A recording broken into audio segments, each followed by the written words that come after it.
Joyeux anniversaire à la République démocratique du Congo, 60 ans d'indépendance. Aujourd'hui, on va revenir sur l'histoire de ce pays béni qui est l'un des plus riches de la planète grâce à ses ressources naturelles et ses sapologues. Mais étrangement, c'est aussi l'un des pays les plus pauvres de la planète. Ben oui, ça a toujours été un gâteau géant partagé par la Belgique et les États-Unis et des entreprises comme Microsoft ou Apple. La RDC, c'est comme un plat que tu cuisines pour ta famille, mais qu'au final tes voisins mangent sans même te laisser goûter pour savoir s'il y a trop de sel.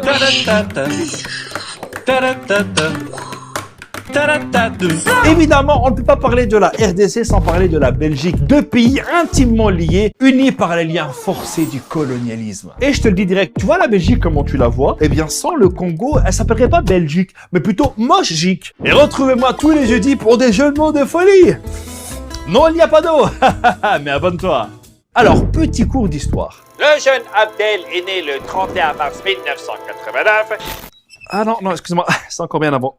Entre 1885 et 1908, soit 2 ans avant la naissance de Michel Drucker, Léopold II, roi des Belges, était propriétaire du Congo. Le mec, il était dans le business de l'ivoire et du caoutchouc et il a exterminé à l'époque près de la moitié de la population congolaise. C'était son petit jardin de 2,3 millions de kilomètres carrés. Il avait un mi-temps comme roi et un mi-temps comme serial killer. Mais enfin, ça va pas! De 1908 à 1960, la Belgique colonise officiellement le Congo et y découvre des nouvelles ressources comme l'uranium présent notamment dans la région du Katanga. Et là, je vais te dire un truc qu'on t'apprend pas à l'école. Est-ce que tu savais que c'est grâce à l'uranium congolais que les États-Unis ont pu développer leur programme nucléaire? Donc c'est peut-être grâce au Congo que la Deuxième Guerre mondiale s'est arrêtée.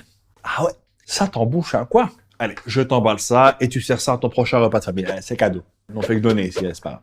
Dans les années 50, il y a eu un mouvement nationaliste, notamment avec Patrice Lumumba, et je peux les comprendre. Pour te donner une idée de l'ambiance, en 1958, donc hier soir, il y avait l'exposition universelle. Et là, t'as la Belgique qui a présenté son atomium et un zoo avec des petits-enfants congolais que les gens pouvaient visiter. Voilà. Il n'y a pas un masque contaminé à lécher, là, parce que là, je te jure... En 1960, quand la Belgique décide enfin de rendre les clés du Congo, là, t'as le roi Baudouin qui rend hommage au génie Léopold II. L'indépendance du Congo constitue l'aboutissement de l'œuvre conçue par le génie du roi Léopold II. Là, t'as Lumumba qui entend ça, il prend le mic et il balance comme jamais. Combattant de l'indépendance, aujourd'hui victorieux, nous avons connu les ironies, les insultes, les coups que nous devions subir matin, midi et soir, parce que nous étions des nègres. Là, tu dis, ça y est, ils sont indépendants. L'ignorance. Que nenni. Quelques jours plus tard, c'est parti en vrai. T'as eu des émeutes, t'as le Katanga qui déclare son indépendance. Comme par hasard dans l'un des endroits où il y a beaucoup de richesses. T'as des assassinats comme celui de Lumumba. Meurtre pour lequel la Belgique a attendu 40 ans pour s'excuser. T'as aussi des milices soutenues par les États-Unis et la Belgique d'un côté et l'URSS de l'autre. Pendant 5 ans, le Congo, c'était Game of Thrones. Mais en 1965, Mobutu prend le pouvoir et change juste le nom du pays. Il l'appelait ça Zaïre. Et pendant 32 ans de règne, il a détourné des milliards de dollars. Bon, du coup, je vais aller lécher des gants contaminés. Il y a des gants ici, là, s'il vous plaît. Et même si le mot opposition n'existait plus dans le dictionnaire, tu ne restes pas pendant 32 ans au pouvoir par hasard.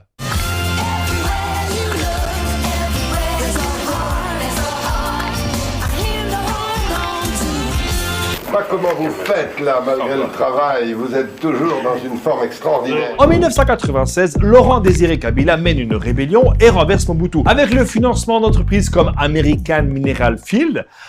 American Mineral Field.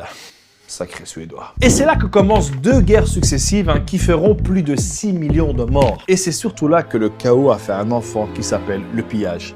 Il n'y a toujours pas d'eau. Là, t'as Kabila qui passe des deals avec le Rwanda et l'Ouganda, entre autres, du style « Donnez-moi un soutien militaire et je vous mets bien. J'ai des mines là, frérot, ça vaut de l'or, mais vraiment de l'or. » Là, en 2001, t'as Kabila qui est assassiné. Décidément, il y a une espèce de Covid sur les dirigeants congolais. Là, t'as le Premier ministre belge qui vient, vu qu'il est un peu chez lui, qui dit en gros, vu que Kabila est mort, j'ai une idée, si on mettait son fils, c'est juste une idée, qui va être appliquée, certes, mais c'est juste une idée.